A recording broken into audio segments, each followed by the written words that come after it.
na parte de terça-feira, o melhor investimento. Abra sua Bíblia agora em Marcos capítulo 10.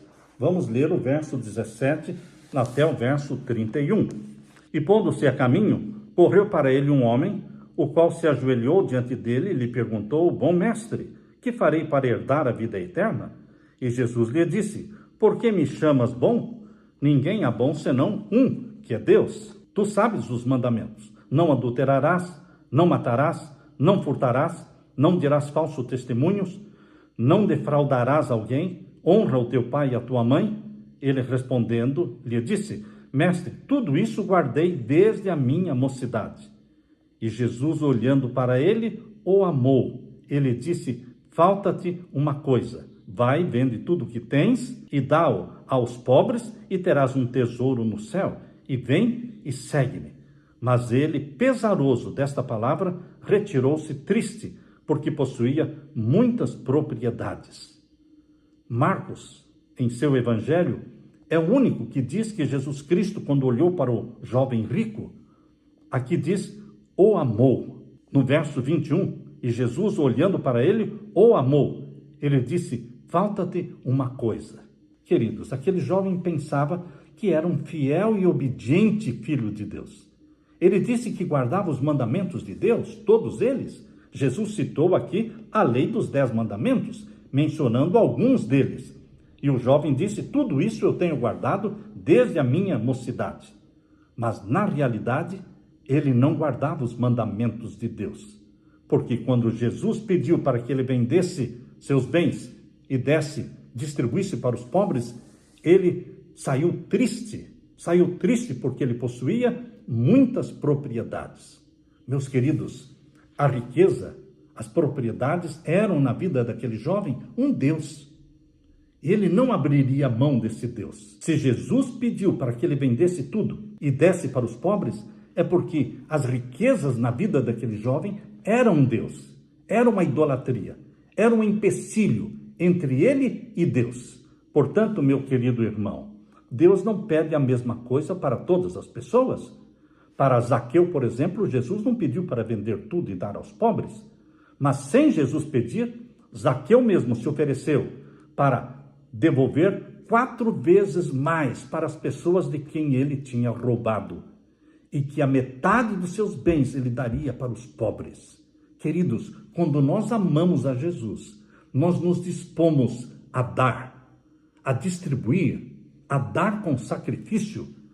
A riqueza é uma bênção quando colocada na mão de alguém que ama a Deus sobre todas as coisas. O dinheiro é uma bênção quando não é o Senhor da nossa vida. Quando Jesus é o Senhor da nossa vida, o dinheiro será usado para ajudar os pobres. Exatamente como Jó agiu. Jó era o pai das viúvas, pai dos órfãos. Ele estendeu a mão para os necessitados, assim como Abraão também.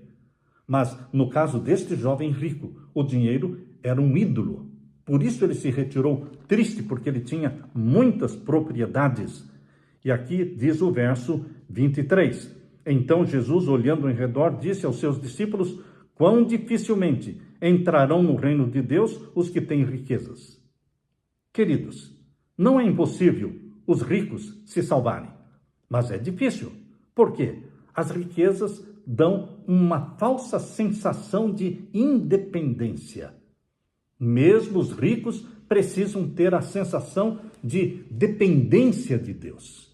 Não podemos confiar nas riquezas. Todos nós deveríamos manter em mente que o dinheiro tem um poder que corrompe. O dinheiro corrompe. Por isso, nós deveremos deixar Deus ser Deus na nossa vida e usar o dinheiro da forma como Deus nos orientar. E aqui diz o verso 24, e os discípulos se admiraram destas suas palavras, mas Jesus, tornando a falar, disse-lhes: filhos, quão difícil é para os que confiam nas riquezas entrar no reino de Deus. Quão difícil é se salvar aquele que confia nas riquezas. Porém, aqueles que usam o seu dinheiro para ajudar o necessitado e para ajudar a pregação do evangelho, aqueles que usam o seu dinheiro da forma como José de Arimateia, como Nicodemos, como Abraão, como Jó, como José Beites, usam o dinheiro para fazer a causa de Deus avançar no mundo, estes são abençoados por Deus. Os ricos podem ser uma bênção nas mãos de Deus, se estiverem diariamente perguntando: Senhor, o que queres que eu faça? A quem devo dar? Onde colocar esse dinheiro? O dinheiro que está em minhas mãos pertence ao Senhor. Eu sou somente um mordomo. Que o Senhor me oriente. Onde gastar o dinheiro? A quem ajudar? Em que projeto colocar minhas doações, minhas ofertas? Queridos, o dinheiro não pode ser um Deus na sua vida.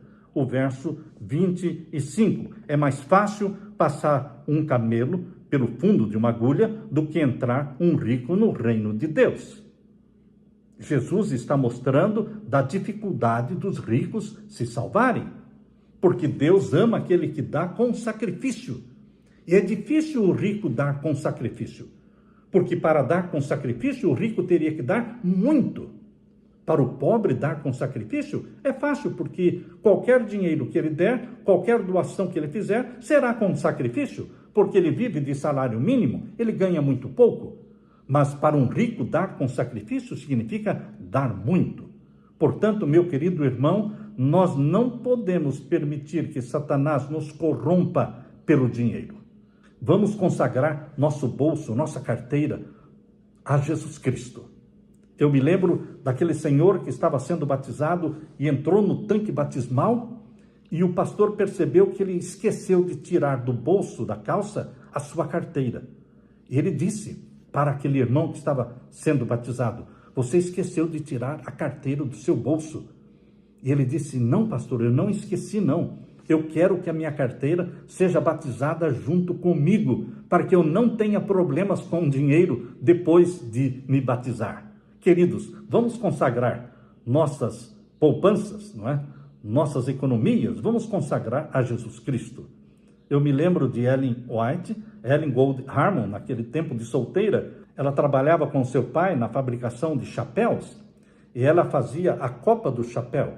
E ela ganhava 25 centes de dólar, 25 centavos de dólar por dia. Pense, 25 centavos de dólar por dia. E ela separava este dinheirinho para ajudar na publicação de folhetos e distribuição de literatura. Queridos, vamos dar com sacrifício, porque o dinheiro não é maldição. O dinheiro pode se tornar bênção, mas o amor ao dinheiro é uma maldição. Por isso disse Jesus: quão difícil é para os que confiam nas riquezas entrar no reino de Deus. E o verso 26, e eles se admiravam ainda mais, dizendo entre si: quem poderá, pois, se salvar? Ou seja, se para os ricos é difícil, então quem pode se salvar? E Jesus disse: a salvação é impossível. O ser humano não consegue se salvar a si mesmo. A salvação, humanamente, é impossível, mas é algo que Deus faz por você. Pense um pouco, a salvação não é algo que você faz, não é algo que você conquista, não é pelos seus méritos, é algo que vem de Deus como um dom gratuito, porque o salário do pecado é a morte, Romanos 6,23, mas o dom gratuito de Deus é a vida eterna em Cristo Jesus.